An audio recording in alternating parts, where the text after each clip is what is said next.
I know. You've clicked on this, and I can hear you typing. Just hold on a second. Everyone wants to defend the hoe, even the diamond hoe. Thing has been memed for generations. But what is this? What is it? I would sooner scrounge ancient cities and perform autopsies on wardens with my toothbrush to extract the arsenic from their unholy corpses to mix into my morning Minecraft caffeinated splash potion than ever use ancient debris on this wholly unnecessary cursed addition to Minecraft. I don't know why I'm using the word rather. I've done both of these things. I'm not hating. The hoes are fine. I love hoes. But I'm kind of dead serious with my title here. And in order to show you what I mean, we have to go back in time. A time when Minecraft was still mostly only talked about in message boards back in 2009. What would happen in the next few years would change the world forever. Adding an extra plastic case to the bookshelf next to the TV of every gaming basement. But the question remains, why did it happen? I can't answer that in full. But there's a critical component of that answer that very often goes unseen. So art in general is claimed to be subjective, but that seems to be only partially true, since there are identifiable paintings that human beings collectively rate as superior to others. One general rule that can be followed in striving to find successfully repeatable, pleasing aesthetics to human beings is to navigate the borders between the two bimodal phenomenons. If something is so patternistic and orderly to the point where it's entirely predictable, it just doesn't pique the interest of the human psyche. The other side of this coin, chaos, is a little different. There's expressions of it that can reach levels of disinterest of the previously outlined, obnoxiously predictable orderliness, but what the exact representation of chaos in terms of types of noise maps that elicit the lowest collective interest among humans is probably up for debate. What seems to be a repeatably reliable way to pique interest in people visually are combinations of these two bedrock principles, when chaos and order are linked in a harmonious way that radiates a deeper meaning in terms of the larger themes that are meant to breathe through what is visually seen. This harmony seems to transcend the idea of art and echoes the same success principles across the various domains of human endeavors.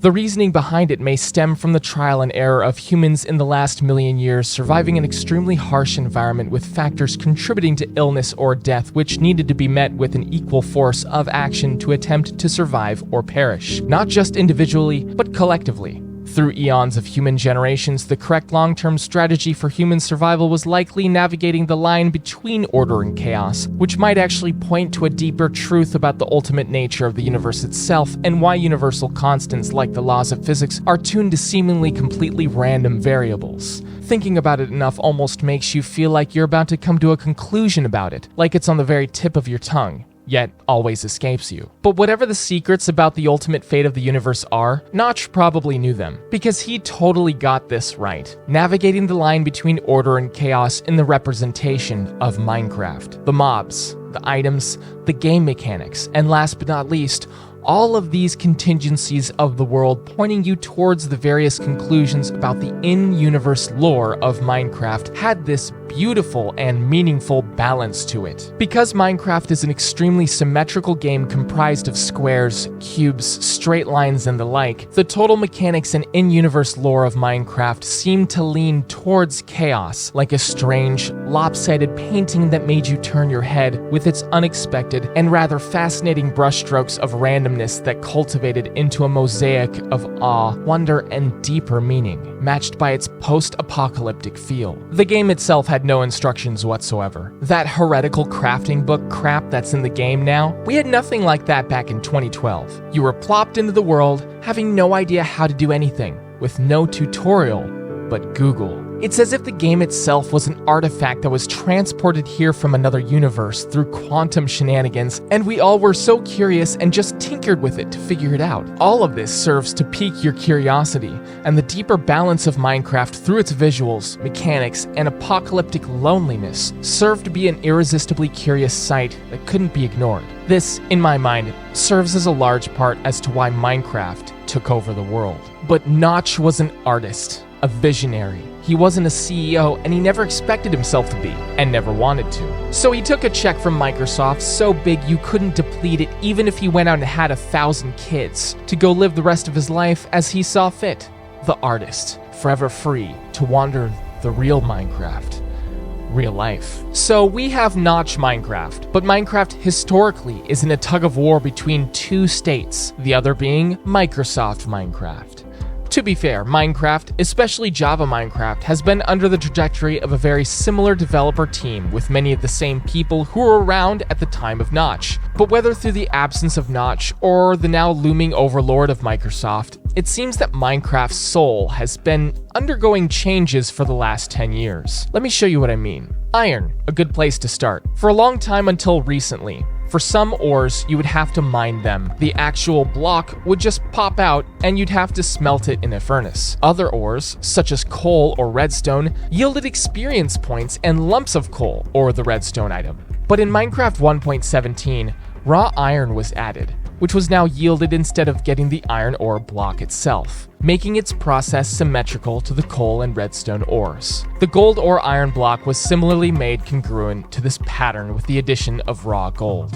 The bookshelf. I absolutely agree that this beautiful block has needed companions for some time, but we finally get one, and what is its name? Chiseled bookshelf. This is because chiseled was originally selected as the word for the more finer, ornate, further crafted blocks in Minecraft, because all of these blocks were exclusively some form of stone or crystal. But a bookshelf? The word chiseled just doesn't apply, but because it has to reflect the pattern, this is the name that was chosen. But it might seem like I'm taking pod shots at random and insignificant things. Well, how about the Nether itself? Most of us can remember our reaction when we first learned that there was another dimension in Minecraft and trying to figure out how to get there with Google. You make your obsidian portal frame, you light it up, you go through, and you see it. A fire-ridden hellscape with lava oceans so huge they seem to be artistic tributes to Satan himself. And the netherrack block, an ugly, vomit-colored random noise pattern completely filling the entire dimension.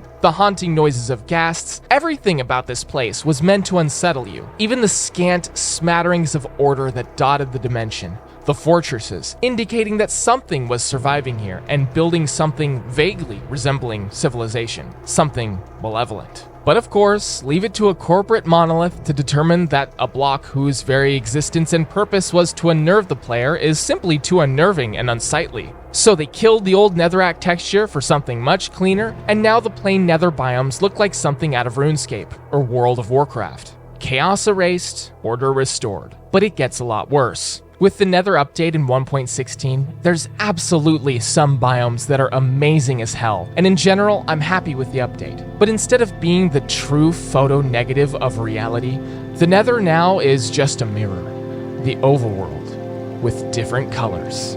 It's got its own wood, its own villagers. We've moved in more overworld mobs. Even the wood itself is identical in terms of the items it can produce. The crafting processes, every single aspect of it is completely symmetrical. No mystery, no weirdness, no strange, unexpected shapes to the technology and progression trees. Just eye-wateringly predictable congruence with every single other material in Minecraft. If you look at the version change logs, you can see a lot more examples of this. Things like perfectly dispersing specific armor trims in the loot chests of the various ruins, or perfectly varied enchanted villager book trades in all of the different biomes. They've even assigned specific exclusive book trades to the biomes that don't have village generation, so that you would have to create villages there yourself to get them. I'm not saying that's not a cool feature. It would be if this ceaseless pattern of increasing order wasn't so overwhelming. The villagers are supposed to be nitwits, the only surviving race resembling civilization that endured whatever happened in the past that wiped out the conscious inhabitants of Minecraft. They're supposed to be practically Neanderthalic, and that was represented in the strange and random items you could trade them for, and your inability to communicate. Over time, the villager trading menu became more comprehensive, complete, and corporate, fully stocked for all your Minecraft needs. And so it seems across the aisle. The further we get into Microsoft Minecraft, with every update, the more that curious, fascinating, lonely post-apocalyptic fever dream that was Notch Minecraft is erased for perfect and unceasing symmetrical geometric patterns of unsurprising perfection. When it comes to all that Minecraft can be, there's a lot that players have to say. Everyone thinks that they know best. I myself know how much people overestimate the importance, value, and objectiveness of their own opinions, and that definitely goes for me too. adding more noise to the cacophony of player input by making this video. But if the allure of this dreamy, strange world contributed to its rise, then I think it's worth something to point out that the soul of Minecraft should be protected, the omnipresence of chaos within the feel of the game absolutely being one of the central components of that soul. A huge thanks to the top tier patrons, Matthew Scarberry, Thibault Tollett, and Solly. You navigated the line between order and chaos that goes down my heart and feeds symmetry into my soul. Man, that was deep.